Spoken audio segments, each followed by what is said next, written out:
नमस्कार बच्चों, कैसे हैं आप सब। आई होप आप सभी बहुत अच्छे होंगे और मौज मस्ती के साथ पढ़ाई भी डेफिनेटली कर रहे होंगे। तो इस वीडियो में हम लोग क्लास 10 चैप्टर 10 सर्किल की एक्सरसाइज 10.2 के क्वेश्चन नंबर 1, 2, 3, 4, 5, 6 एंड 7 को बहुत ही डिटेल में समझेंगे और सॉल्व भी करेंगे। और हाँ, हर क्वेश्चन का टाइम स्टैम्प आपको डिस्क्रिप्शन बॉक्स में मिल जाएगा, वीडियो पर भी मार्क मिल जाएगा। तो अगर ये वीडियो आपको काम की लगती है तो देर किस बात की है, कॉपी पेन उठाइए, फोकस बनाइए और आ जाइए। मिलते हैं म्यूजिक के दूसरी तरफ।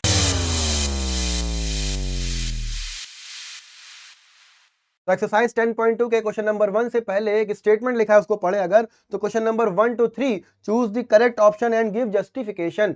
मतलब क्वेश्चन नंबर 1 to 3 है तो वैसे ही एमसीक्यू टाइप क्वेश्चंस, लेकिन एक बात बताओ, क्या मैथ्स में हम बिना क्वेश्चन को सॉल्व करे उसका ऑप्शन बता सकते हैं? बिल्कुल नहीं बता सकते। तो क्या करें भैया, इसको पहले पढ़े, फिगर बनाए, फिर सॉल्व करें। बहुत बढ़िया, चलो क्वेश्चन पढ़े अगर। फ्रॉम अ पॉइंट क्यू, एक पॉइंट क्यू है, अच्छी बात है। फिर लिखा है the tangent to a circle is, tangent to a circle यानी सर्किल की बात हो रही है तो हमें क्या करना पड़ेगा, सर्किल बनाना पड़ेगा। भैया बना लिया। अब इसका सेंटर ये हो जाएगा ओ। आगे क्या लिखा है, ये जो पॉइंट क्यू है यहां से इस पर एक क्या बना रहे हैं, टेंजेंट बना रहे हैं। अब एक बात बताओ, एक्सटर्नल पॉइंट से सर्किल पर कितनी टेंजेंट बन सकती हैं? सबका आंसर आएगा सर कितनी, बताओ। बहुत बढ़िया, दो टेंजेंट्स बन सकती हैं। एक ये हो गई और एक ये हो गई ना। हमें सिर्फ एक ही टेंजेंट का काम है, हम सिर्फ एक ही टेंजेंट ले लेते हैं। चलो अच्छी बात है। अब ये जहां पर टच कर रही होगी ये पॉइंट क्या पॉइंट होगा, इसका नाम क्या होता है, बोलो। बहुत बढ़िया, पॉइंट ऑफ कांटेक्ट। सपोज हमने टी को पॉइंट ऑफ कांटेक्ट लेट कर लिया। अब इन्होंने क्या दिया है, लेंथ ऑफ टेंजेंट, यानी ये जो क्यूटी है ना, ये क्यूटी की वैल्यू कितनी दी है, 24 सेंटीमीटर। यानी ये 24 सेंटीमीटर आपकी दी हुई है। अच्छी बात है, आगे पढ़ते हैं। And the distance of Q, यानी इस पॉइंट क्यू की डिस्टेंस फ्रॉम द सेंटर, यानी सेंटर से। तो ये जो डिस्टेंस दी है ये कितनी दी है भैया, ये दी है 25 सेंटीमीटर। तो इसको भी हम लिख लेते हैं। तो इसको लिख लिया हमने, QO is equal to 25 centimetre, ये गिवन है। अच्छी बात है। आगे क्या लिखा है, आगे लिखा है the radius of the circle is, यानी इसकी रेडियस कैसी है, इसकी रेडियस अननोन है। कहां पर बनेगी रेडियस, बताओ, कौन बताएगा। बहुत बढ़िया, ये आप O को यानी सेंटर को पॉइंट ऑफ कांटेक्ट से मिलाएंगे तो ये रेडियस मिलेगी। अच्छी बात, यानी OT जो है ना ये हमें निकालना है, क्वेश्चन मार्क है। अब बताओ कि हम इसमें OT को कैसे फाइंड कर सकते हैं। किसी का दिमाग चल रहा है, जिसका दिमाग चल रहा हो कमेंट बॉक्स में चलाओ, ठीक है। चलो, अब जिसको थ्योरम 10.1 याद है ना, वो थ्योरम 10.1 क्या कहती है, the tangent at any point of a circle, बोलो, is perpendicular to the radius through the point of contact. बहुत बढ़िया। तो अगर इसी थ्योरम को यूज करें हम तो ये एंगल कितना आ जाएगा, ये एंगल आ जाएगा भैया 90 डिग्री। 90 डिग्री आ जाएगा तो ये ट्रायंगल कैसा बनेगा, राइट एंगल ट्रायंगल। और राइट एंगल ट्रायंगल बनेगा, थ्योरम कौन सी लगेगी, पाइथागोरस थ्योरम लगेगी। पाइथागोरस थ्योरम से हम OT को फाइंड कर लेंगे। बहुत आसान क्वेश्चन है, चलो इसको सॉल्व करते हैं। फिगर हमारे पास बना हुआ है, हमें क्या करना है, पाइथागोरस थ्योरम लगानी। चलिए लगा देते हैं। तो OQ square is equal to OT square plus QT square, यही तो आएगा बेटा। अब वैल्यू रख देते हैं। तो OQ की वैल्यू कितनी है, 25। 25 का square is equal to OT निकालना है, तो OT स्क्वायर प्लस QT की वैल्यू कितनी है, 24 का स्क्वायर। अब OT की वैल्यू फाइंड करनी है, OT को एक साइड रखते हैं, बाकी सारे नंबर एक साइड ले जाते हैं। तो OT square is equal to 25 का स्क्वायर माइनस 24 का स्क्वायर। अब देखो यहां से हमें सीखनी है कैलकुलेशन। अब कुछ बच्चे क्या करेंगे बेटा, कुछ बच्चे करेंगे 25 का स्क्वायर निकालेंगे, ठीक है, फिर 24 का स्क्वायर निकालेंगे, फिर उनको सब्सट्रैक्ट करेंगे। बिल्कुल कैलकुलेशन सही है, हम ये नहीं कह रहे आपकी कैलकुलेशन गलत है, लेकिन क्या हम इस कैलकुलेशन को आसान बना सकते हैं, क्या कुछ हम थोड़ा सा दिमाग लगा के अपनी कैलकुलेशन को ईजी कर सकते हैं। देखो जैसे ही आपको स्क्वायर दिखे और बीच में माइनस का साइन दिखे, आपके दिमाग में ये फॉर्मूला आना चाहिए, ए स्क्वायर माइनस बी स्क्वायर। और ये फॉर्मूला किसके बराबर होता है, इसका एक्सपेंशन क्या होता है, ए माइनस बी ए प्लस बी। याद है ये फॉर्मूला, ये आइडेंटिटी याद है, अलजेब्रा में पढ़ी होगी आपने। तो यही आइडेंटिटी अगर हम यहां पर यूज करें तो हमें क्या मिलेगा, हमें मिलेगा OT square is equal to 25 minus 24, एक बार सब्सट्रैक्ट एक बार ऐड, यही है ना। याद कर लो, बहुत आसान हो जाती है कैलकुलेशन इससे। अब देखो OT स्क्वायर की वैल्यू 25 में 24 सब्सट्रैक्ट करोगे 1 आएगा, और 25 प्लस 24 करोगे 49 आ जाएगा। कैलकुलेशन देखो कितनी आसान हो गई कि नहीं हो गई। अगर हो गई है तुम्हारी कैलकुलेशन सही में आसान, तो क्या करोगे, कमेंट बॉक्स में कमेंट करके बताओगे कि हाँ ये तरीका ज्यादा अच्छा है, आसान है। OT की वैल्यू स्क्वायर रूट 49। अब 49 का स्क्वायर रूट सबको रटा है, बच्चे बच्चे के मुंह पर रटा है। OT की वैल्यू कितनी आ जाएगी, 7 सेंटीमीटर। OT की वैल्यू 7 सेंटीमीटर। और ये ओटी क्या है, ये ओटी भैया आपकी रेडियस है, यही आपसे पूछा गया था। तो ऑप्शन में देख लेते हैं, ये ओटी की वैल्यू 7 किस पर दिखा रहा है, 7 आ रहा है ऑप्शन नंबर ए पे, यही आपका आंसर हो जाएगा। चलिए नेक्स्ट क्वेश्चन पर चलते हैं। तो हमारे सामने क्वेश्चन नंबर 2, इसका फिगर क्वेश्चन में दिया हुआ है, देखिए लिखा हुआ भी है, आगे लिखा है if TP and TQ are tangents, यानी ये और इधर ये दोनों आपकी क्या है, टेंजेंट है, बहुत बढ़िया। और आगे क्या लिखा है, circle with centre O angle P O Q दे दिया है भैया, फिगर में दिख भी रहा है, ये एंगल 110 दिया हुआ है। देन पी टी क्यू निकालना है। पी टी क्यू का मतलब क्या है बेटा, ये वाले एंगल की बात हो रही है। अच्छा अब बताओ कि यहाँ पर दो टेंजेंट्स हैं और पीओ और पीक्यू क्या है, पीओ और पीक्यू तो रेडियस है, टेंजेंट और रेडियस के बीच का एंगल कितना होता है, कौन बताएगा। बहुत बढ़िया, जो लोग कह रहे हैं 90 डिग्री होता है, अभी पीछे देखा है थ्योरम 10.1 में, बिल्कुल सही कह रहे हैं आप लोग। तो थ्योरम 10.1 से हमें क्या मिलेगा, T P O is equal to T Q O is equal to 90 degree. ये बात समझ में आ रही है। और एक एंगल आपका दिया हुआ है पी ओ क्यू, ये कितना दिया हुआ है, 110 दिया हुआ है। और क्या लिखना है, पी टी क्यू फाइंड करना है। तो सारा डेटा मिल गया, चलो भैया इसको सॉल्व कर लेते हैं। अब देखो सभी को पता है कि क्वाड्रिलेटरल के इंटीरियर एंगल का सम कितना होता है, बोलो क्वाड्रिलेटरल के इंटीरियर एंगल का सम कितना, बहुत बढ़िया 360 डिग्री होता है। यहाँ पे क्वाड्रिलेटरल कहां पर बन रहा है, ये देखो ये दिख रहा है पी टी क्यू ओ, तो पी टी क्यू ओ के इंटीरियर एंगल का सम कितना हो जाएगा, 360 डिग्री हो जाएगा। ये आपका 90 डिग्री है, ये आपका 90 डिग्री है, पी टी ओ निकालना है, क्या नहीं निकाल पाएंगे, बिल्कुल निकाल लेंगे सर। तो angle P T Q plus angle T Q O plus angle Q O P plus angle O P T is equal to कितना लिख दे, बोलो 360 डिग्री। बहुत बढ़िया, अब सबकी वैल्यू रख दें। देखो पी टी क्यू तो हमें निकालना है, पी टी क्यू ऐसा ही रहेगा, अच्छी बात है, plus T Q O, T Q O कहां पर है, टी क्यू ओ ये वाला एंगल कितना है, 90 डिग्री, प्लस अच्छा ये क्यू ओ पी ये है, क्यू ओ पी की वैल्यू कितनी दी है, 110 दी है, ठीक है भाई। ओ पी टी कहां पर है, ओ पी टी देखो ये है, ओ पी टी की वैल्यू कितनी दी है, ओ पी टी की वैल्यू दी है 90 degree is equal to 360 degree. अब जो ऐड हो रहा है ऐड कर लो, बाकी सारे नंबर्स को एक साइड ले आओ, पी टी क्यू हमारा आ जाएगा। चलो देखते हैं, angle P T Q plus देखो 90 और 90 हो जाएगा 180, और 180 में जब हम 110 ऐड करेंगे तो कितना आएगा बताओ, बोलो सब लोग, 290 आएगा। कैलकुलेशन आप लोग अपने मन से करिएगा, इज इक्वल टू 360। अब angle P T Q is equal to 360 minus 290 degree है सब में। अच्छा P T Q is equal to subtract करो, 0 हो जाएगा, 16 में से 9 जाएंगे तो कितना बचेगा, 7 बचेगा, यानी 70 डिग्री आ रहा है। डिग्री चिपका दो, कोई फर्क नहीं पड़ रहा उससे। तो ये आ गई वैल्यू आपकी पी टी क्यू, और पी टी क्यू आ गया है 70 डिग्री। समझ में आई बात, क्वेश्चन समझ में आया। देख लेते हैं ये ऑप्शन कौन सा दिया हुआ था, तो ये ऑप्शन दिया है आपका बी वाला, बी वाला ऑप्शन आपका सही हो जाएगा। नेक्स्ट क्वेश्चन पर चलते हैं। क्वेश्चन नंबर 3 क्या बोलता है, if tangents P A and P B from a point P to a circle with centre O. इसका मतलब हमें बेटा क्या चाहिए, सबसे पहले हमें चाहिए एक सर्किल, ये इसका सेंटर हो गया ओ। आगे फिर से एक बार पढ़ लेते हैं, P A and P B, यानी पी एक एक्सटर्नल पॉइंट हो गया। अब ये पी ए और पी बी क्या है, पी ए और पी बी है आपकी बेटा टेंजेंट, तो यानी ए एक पॉइंट ऑफ कांटेक्ट है और बी दूसरा पॉइंट ऑफ कांटेक्ट है। आगे पढ़ते, आर इंक्लाइंड, इंक्लाइंड का मतलब है कि टेंजेंट एक दूसरे से कितना इंक्लिनेशन पर है, यानी एंगल उनके बीच का कितना है, लिखा है एट एंगल ऑफ 80 डिग्री, यानी ये जो एंगल दिया है बेटा ये कितना दिया है, ये 80 डिग्री दिया है। तो कह रहे हैं कि पी ओ ए निकालो। पहले तो ये देखोगे क्या एंगल पी ओ ए दिख रहा है, आप कहोगे सर बोलो नहीं दिख रहा है, तो पहले आप ए को ओ से मिलाओ, ओ को बी से मिलाओ। अब ये ए और ओ बी क्या है, रेडियस है। अब आप क्या करोगे, अब आप पी को ओ से मिला दो, तो ये देखो कि एंगल पी ओ ए कहां पर बन रहा है, ये वाला एंगल बन रहा है। ये एंगल आपको क्या करना है, आपको ये एंगल फाइंड करना है। अब देखो जिसने मेरी थ्योरम 10.2 वाला वीडियो देखा है, ये वाला, उसमें हमने 3 कंक्लूजन निकाले थे, पिछली वीडियो में भी हमने बताया था, यहां पर भी हम बता रहे हैं कि यहां पर हम 3 कंक्लूजन यूज करेंगे, उसमें से देखना क्या है वो कंक्लूजन। पहला कंक्लूजन तो सिंपल है, क्या है भाई, कि एक्सटर्नल पॉइंट से सर्किल पर जो टेंजेंट ड्रॉ होंगी उनकी लेंथ इक्वल होगी, यानी पी ए और पी बी आपस में कैसे होंगे, इक्वल होंगे। दूसरा कंक्लूजन क्या है, दूसरा कंक्लूजन ये है कि the line which joins the external point two the centre bisect the angle between the tangents.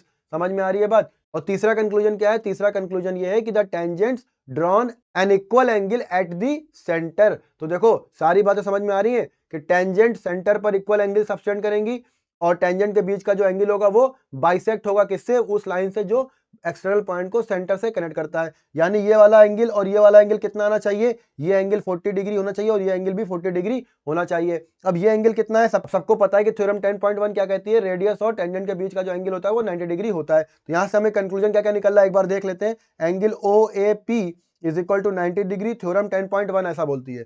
फिर angle A P O is equal to कितना, बोलो, angle A O P is equal to half of angle A P B, और angle A P O is equal to half of A P B कितना है, 80 degree है। तो angle A P ओ कितना हो जाएगा, ये हो जाएगा 40 डिग्री। तो देखो दो वैल्यूज निकल आई, तीसरी वैल्यू नहीं निकाल सकते, तो तीसरी वैल्यू कैसे निकालेंगे, ट्रायंगल के इंटीरियर एंगल्स की सम की प्रॉपर्टी लगा के। बहुत बढ़िया, चलो इसको सॉल्व करते हैं। फिर देखो ये वाला एंगल अभी हमने 40 डिग्री देख लिया, ये एंगल 90 डिग्री देख लिया, और ए पी ओ बेटा निकालना है। तो इंटीरियर एंगल का सम लगाते हैं, क्या लिखेंगे, in triangle A P O. A P O अगर ट्रायंगल में हम सम लगाएंगे तो angle A P O plus angle P O A plus angle O A P is equal to कितना बेटा, 180 डिग्री। बहुत बढ़िया, अब क्या करें, वैल्यू रख दे सबकी, चलो वैल्यू रख देते हैं। Angle A P O, angle A P O यानी ये वाले एंगल की बात हो रही है, यानी 40 degree, plus P O A, P O ए तो बेटा निकालना है, पी ओ ए निकालना है, पी ओ ए को ऐसे ही लिखा रहने दो, प्लस ओ ए पी यानी ये वाले एंगल की बात हो रही है, यानी 90 डिग्री इज इक्वल टू 180। सही है, अच्छा ऐड कर दे अब, तो 40 प्लस 90 130 हो जाएगा। Angle P O A plus 130 degree is equal to 180 degree. तो एंगल पी ओ ए जो कि निकालना है इज इक्वल टू 180 माइनस 130, तो एंगल पी ओ ए की वैल्यू कितनी आ जाएगी, 50 डिग्री। तो यही आपका आंसर होना चाहिए। बात समझ में आ रही है, एक बार ऑप्शन में चेक कर ले ये आंसर आ रहा है कि नहीं। चलो भाई चेक कर लेते हैं, 50 डिग्री, यानी आपका ऑप्शन कौन सा सही है, ए वाला ऑप्शन आपका सही है। चलिए क्वेश्चन नंबर 4 की तरफ चलते हैं। क्वेश्चन नंबर 4 क्या कहता है, prove that the tangents drawn at the ends of a diameter of a circle are parallel. मतलब जो टेंजेंट्स डायमीटर के एंड्स पर ड्रॉ करी जा रही हैं वो आपस में कैसी हैं, पैरेलल हैं। तो इस क्वेश्चन को समझने से पहले हम पैरेलल लाइन को समझ लें एक बार। तो सपोज हमने ये दो पैरेलल लाइन ले ली, एक एल और एक एम। अब इसको एक ट्रांसवर्सल लाइन हमने ले लिया, क्यू ने इसको इंटरसेक्ट करा। अब अगर ये लाइनें पैरेलल हैं तो यहाँ पर दो एंगल्स आपस में इक्वल होते हैं। वो एंगल कौन कौन से होते हैं, सब लोग बताएंगे एक साथ। वो एंगल होते हैं alternate angles and corresponding angles. ठीक है, तो अल्टरनेट एंगल्स कौन से होते हैं, ये वाला एंगल और ये वाला एंगल अल्टरनेट एंगल होता है। क्या बनाते हैं ये, जरा देखना ध्यान से। ये देखो, ये एंगल और ये एंगल अगर ये लाइनें पैरेलल हैं, और कैसे बन सकता है ये, और ये देखो ऐसे बन सकता है। ये लाइनें अगर पैरेलल हैं तो ये एंगल और ये एंगल आपस में कैसा होगा, इक्वल होगा। अच्छा, और कौन कौन से एंगल इक्वल होते हैं बेटा, और एंगल इक्वल होते हैं करेस्पॉन्डिंग। करेस्पॉन्डिंग कहां पर है, देखो ये वाला एंगल, लाइन को पकड़ना, ये एंगल जो नीला वाला है और ये एंगल नीला वाला, ठीक है, ये एंगल इक्वल है। ये डबल लाइन और ये देखो डबल लाइन, ये आपस में इक्वल है। ये देखो ट्रिपल लाइन और ये देखो तीन लाइनें जो बन रही हैं, ये ब्लू कलर से तीन लाइनें जो बन रही हैं ये आपस में इक्वल हैं। और ये जो हमने चार लाइनें बनाई हैं ब्लू कलर से, ये चार लाइनें ये आपस में भी इक्वल हैं। तो ये एंगल होते हैं करेस्पॉन्डिंग एंगल्स। करेस्पॉन्डिंग एंगल्स में बनता है बेटा एफ। जरा एफ को देखना, ये देखो ये एंगल और ये एंगल आपस में कैसे होंगे, इक्वल होंगे। अच्छा, और देखना, ये और ये हल्का सा इसको एक्सटेंड करें तो ये एंगल आपस में इक्वल होंगे। और देखो बेटा, ये एफ बन रहा है इधर से, ये वाला एंगल और ये वाला एंगल आपस में इक्वल होगा। और क्या बन रहा है, ये देखो इस तरह से भी एफ बन सकता है, तो ये एंगल ऊपर ऊपर वाले इक्वल होंगे। तो ये आपके ये जेड जहां बन रहा है वो हो गया अल्टरनेट एंगल्स, और ये जहां पर एफ बन रहा है ये हो गए आपके करेस्पॉन्डिंग एंगल्स। तो पैरेलल लाइन की बात तो समझ में आ गई होगी। अब देखो, दो लाइंस अगर पैरेलल हैं तो ये एंगल्स आपस में इक्वल होते हैं। ठीक है, दो लाइंस पैरेलल हैं तो अल्टरनेट एंगल्स और करेस्पॉन्डिंग एंगल्स इक्वल होते हैं। अब इसका कन्वर्स सोचो कि अल्टरनेट एंगल्स अगर इक्वल हो या करेस्पॉन्डिंग एंगल्स अगर इक्वल हो तो वो लाइंस कैसी होंगी, वो लाइंस पैरेलल होंगी। लाइन पैरेलल दी है तो एंगल इक्वल होंगे, कौन से, अल्टरनेट और करेस्पॉन्डिंग। अब एंगल इक्वल दिए हैं, अल्टरनेट एंगल्स और करेस्पॉन्डिंग एंगल इक्वल हैं, तो वो लाइंस कैसी होंगी, पैरेलल होंगी। ठीक है, एक दूसरे के वाइस वर्सा है। अब देखना, हम लोग क्वेश्चन की तरफ चलते हैं। देखो फिगर में देखें अगर, तो ये एंगल बेटा कितना होगा बताओ। यहां पर ओपी जो है ना ये रेडियस है बेटा, ठीक, और OQ ये भी एक रेडियस है। अच्छा, और AB एंड CD ये बेटा क्या है, ये टेंजेंट्स हैं। अब देखो, रेडियस और टेंजेंट्स के बीच में एंगल कितना होता है, थ्योरम 10.1 कितनी कहती है, ये एंगल भैया 90 डिग्री होगा। होगा कि नहीं होगा, बिल्कुल होगा। तो हम क्या लिख सकते हैं, देखना, हम लिख सकते हैं angle APO is equal to angle BPO is equal to angle OQC is equal to angle OQD। और ये सब किसके इक्वल होंगे 90 डिग्री। और कैसे पता कि angle between tangent and radius यानी थ्योरम 10.1 इज 90 डिग्री होता है। बहुत बढ़िया। अब देखो यहां पर हम क्या दिख रहा है हमें, अब यहां पर हमें ये दिख रहा है कि आप O को Q तक अगर बढ़ाओगे तो इस पर कोई फर्क नहीं पड़ेगा। इसका मतलब क्या हुआ, आप APO को APQ भी लिख सकते हो। कोई फर्क पड़ रहा है? नहीं पड़ रहा है सर, बिल्कुल नहीं। चाहे आप O को Q तक बढ़ाओ कोई फर्क नहीं पड़ेगा, लाइन के आगे ही तो है। बहुत बढ़िया। BPO कहां पर है? देखो BPO O पर खत्म हो रहा है, इसको Q तक ले जाओ। क्या Q तक ले जाने पर कोई फर्क पड़ेगा? कोई फर्क नहीं पड़ेगा। तो BPQ लिख सकते हैं, बिल्कुल लिख सकते हैं। आगे देखो OQC O पर है, इसको हम P तक नहीं ले जा सकते? बिल्कुल ले जा सकते हैं। तो हम इसको लिख सकते हैं PQC। मेन बेटा देखना, बात को समझना, मेन ये बीच वाला एंगल है जहां पर वो एंगल बन रहा है, ठीक है, उसको ध्यान रखना है, वो नहीं बदलना चाहिए।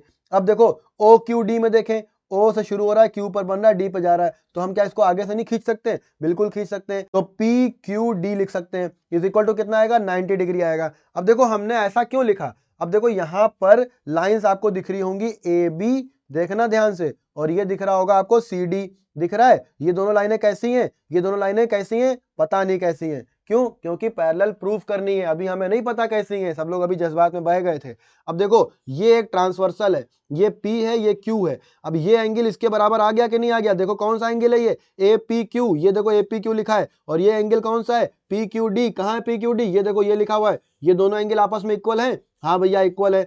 अब देखो दूसरा एंगल कौन सा इक्वल है? बी वाला, देखो ये वाला एंगल BPQ और PQC, क्या दोनों एंगल इक्वल नहीं है? देख लेते हैं। BPQ कहां पर है? ये देखो BPQ दिख गया।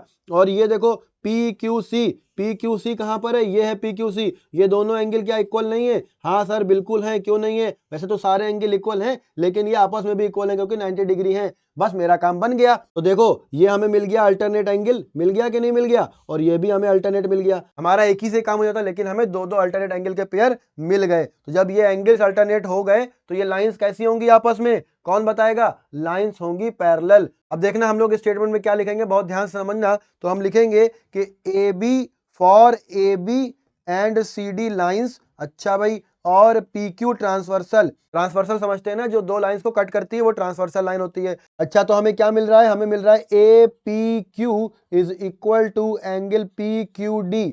बात समझ रहे हैं? और क्या मिल रहा है? और मिल रहा है angle BPQ is equal to angle PQC। ये बात समझ रहे हैं आप लोग? रिजल्ट कहां से आ रहा है?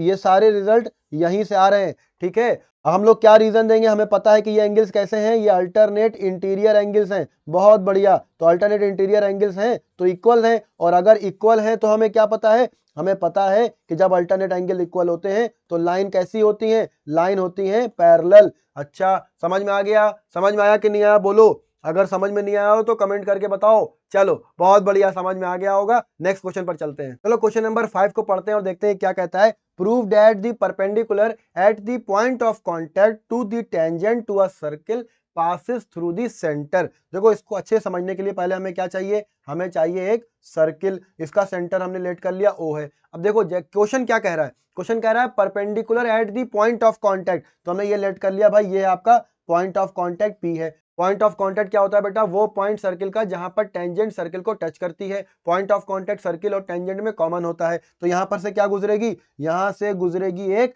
टेंजेंट। चलो इसका नाम दे दिया हमने, क्या नाम दे दिया? AB दे दिया। अच्छी बात है। अब आगे क्या लिखा है एक बार जरा फिर से पढ़ें। The perpendicular at the point of contact to the tangent, यानी कि उस टेंजेंट पर एक परपेंडिकुलर है which passes through the centre, वो कहां से गुजर रहा है? वो सेंटर से पास होता है। अब कई सारे बच्चे ये कहेंगे कि सर जब हम टेंजेंट पर पॉइंट ऑफ कांटेक्ट पे परपेंडिकुलर ड्रॉ करेंगे तो सर वो तो थ्योरम 10.1 है, वो तो रेडियस होती है। हम कहेंगे हाँ बेटा तुम लोग सही कह रहे हो। तो इस तरह के क्वेश्चंस को हम प्रूफ कैसे करेंगे? सवाल ये उठता है। तो इस तरह के क्वेश्चंस में हम क्या करेंगे? हम एक अजम्पशन बनाएंगे कि भाई एक कोई परपेंडिकुलर बनाया गया, वो टेंजेंट पर 90 डिग्री एंगल बनाता है, लेकिन वो सर्किल के, बोलो, सर्किल के सेंटर से पास नहीं होता है। ये हमने अजम्पशन बनाया।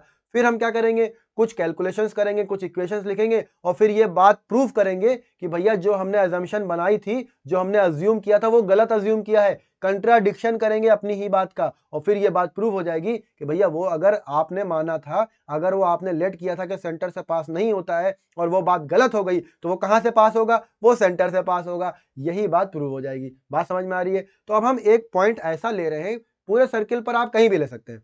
हमने, चलो यहाँ पे मेरा मन कर रहा है, हमने यहाँ पर एक पॉइंट ले लिया Q। आप कहीं पर भी ले सकते हैं, आप यहाँ पर भी ले सकते हैं, आप यहाँ पर भी। बस बात ये ध्यान रखनी है कि वो सेंटर से पास ना हो रहा हो, आप ये अज्यूम कर लो, ठीक है। अब हमने यहाँ से इस पर एक परपेंडिकुलर ड्रॉ करा। देखो दिख नहीं रहा है परपेंडिकुलर, हमको भी पता है कि ये 90 डिग्री नहीं दिख रहा है, लेकिन हमने अज्यूम करा। हम लेट तो कुछ भी कर सकते हैं ना, लेट कर लिया हमने, चलो कर सकते हैं कि नहीं? गुस्सा तो नहीं रहे हो ना, बताते रहना। देखो हमने लेट कर लिया कि QP जो है वो क्या है? परपेंडिकुलर है AB के, समझे। अब अगर QP AB के परपेंडिकुलर है तो यहां से क्या कंक्लूजन निकलेगा? QPB is equal to QPA is equal to 90 degree. यही कंक्लूजन तो निकलेगा बेटा। QPB और QPA यानी ये दोनों एंगल्स की बातें हो रही हैं, ये दोनों एंगल्स आपस में कैसे हैं? आपस में 90 डिग्री होने चाहिए क्योंकि परपेंडिकुलर है। अब बेटा एक बात बताओ, थ्योरम 10.1 का स्टेटमेंट क्या कहता है? थ्योरम 10.1 का स्टेटमेंट कहता है कि रेडियस और टेंजेंट, तो पहले रेडियस देखो, रेडियस कहाँ है? ये देखो रेडियस बनाई हमने। अच्छा, क्या कहता है थ्योरम 10.1 का स्टेटमेंट? रेडियस और टेंजेंट के बीच का एंगल कितना होता है? बोलो, angle between radius and tangent at point of contact is, बोलो 90 डिग्री होता है। बहुत बढ़िया। उस हिसाब से OP भी परपेंडिकुलर है AB के। बात समझ रहे हो? उस हिसाब से OP भी परपेंडिकुलर है AB पर। अब ये कंक्लूजन क्या देगा? ये कंक्लूजन देगा angle OPB is equal to angle OPA is equal to 90 degree. अब इन दोनों बातों को समझना बहुत ध्यान से, यही बात आपको लिखनी भी होगी। देखो point of contact P, point of contact B same है। देखो एंड पॉइंट यहां पर B है, देखो इस वाले पॉइंट पर, और एंड पॉइंट यहां पर भी B है। यानी किस एंगल की बात हो रही है? ये दोनों एंगल की बात हो रही है। भैया ये दोनों एंगल कौन कौन से? ये और ये दोनों एंगल आपस में कैसे होने चाहिए? भाई दिख रहा है 90 डिग्री 90 डिग्री है तो आपस में इक्वल होंगे कि नहीं? चलो देख लो एक बार और। तो ये angle QPB is equal to angle OPB, और दोनों ही कैसे हैं? 90 डिग्री हैं, इसलिए आपस में बराबर भी हैं। अच्छा, सिमिलरली दूसरे पॉइंट से भी यही बात निकल के आएगी कि angle QPA is equal to angle OPA, और क्यों इक्वल है? 90 डिग्री के बराबर है। अब अच्छा एक बात बताओ, पॉइंट ऑफ कांटेक्ट एंगल का सेम है, एंड पॉइंट सेम है, एंगल का मेजरमेंट भी सेम है, तो ये लाइन जो Q है, क्या ये ऐसी नहीं होनी चाहिए? बोलो, ये क्या ऐसी नहीं होनी चाहिए? क्या इस पर O नहीं आना चाहिए? बिल्कुल आना चाहिए। या इसको हम दूसरी तरीके से समझे तो हम क्या बोलेंगे? ये लाइन O यानी सेंटर से पास होगी।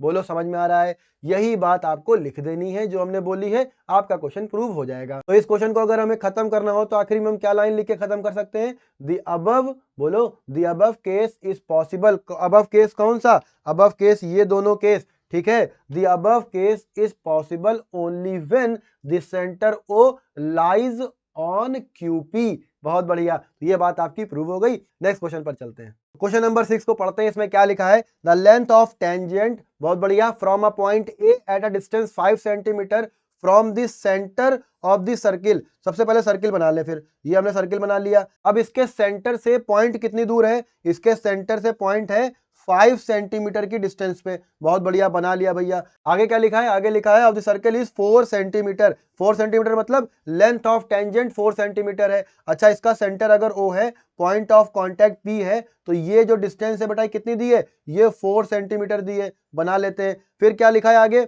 Find the radius of the circle. Radius कहां होगी? सेंटर को किससे मिला दें? पॉइंट ऑफ कांटेक्ट से मिला दें। ये भैया मिला दिया। अब एक बात बताओ, ये OP निकालना है। ये OP आपका क्वेश्चन मार्क है। क्या ये क्वेश्चन नंबर 1 की तरह नहीं है? बिल्कुल same to same question number 1 की तरह है। तो आप एक काम करिएगा, क्या करेंगे? कॉपी पेन उठाइए, इस क्वेश्चन को सॉल्व करिए, OP की वैल्यू निकालिए और कमेंट बॉक्स में कमेंट करके आंसर अपना जरूर बताइए। चलिए नेक्स्ट क्वेश्चन पर चलें।